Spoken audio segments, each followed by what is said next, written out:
Spiritual right action that I speak about is very different from following rules.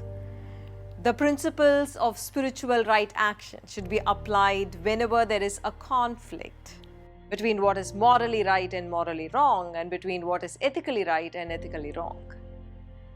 Let me give you an example from Bible.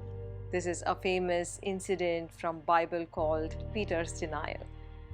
After the Last Supper, when Jesus is arrested and taken to the high priest for trial, Peter and few others follow Jesus to high priest's courtyard, and there a woman and a man recognize him to be one of Jesus' close members.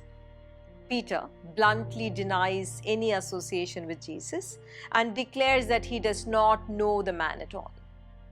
Soon Peter moves into tremendous guilt. He moves into shame and cries bitterly. He moves into shame and he moves into regret. Bible portrays this complex situation where Peter fights a moral battle between standing by someone you love and protecting your own survival. What would you do if you were in Peter's position? Think for a moment. Or put yourself into this morally conflicting position that doctors in some countries have faced in the recent past or continuing to face even now.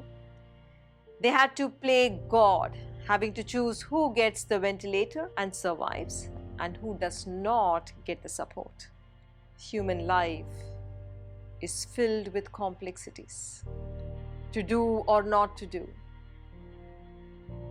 to help or to say no, to wait or to ask, to buy or to refrain, to forgive or to demand an apology, to say yes or to say a no, to give or to withhold, to be patient or to demand, to suspect or to trust, to stay or to leave, to confide or to be cautious, to care or to ignore.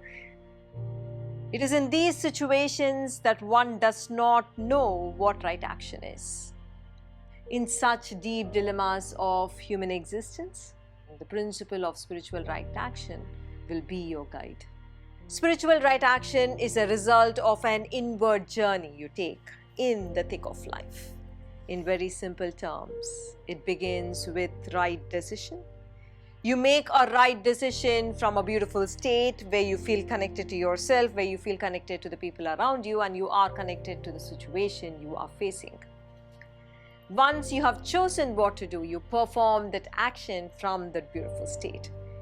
And then you move forward in life in total peace. When you are caught in ideals, you are stuck in conflict, you are stuck in suffering. Your heart is dead because you're constantly trying to live up to the ideal. Don't you find this happen in life?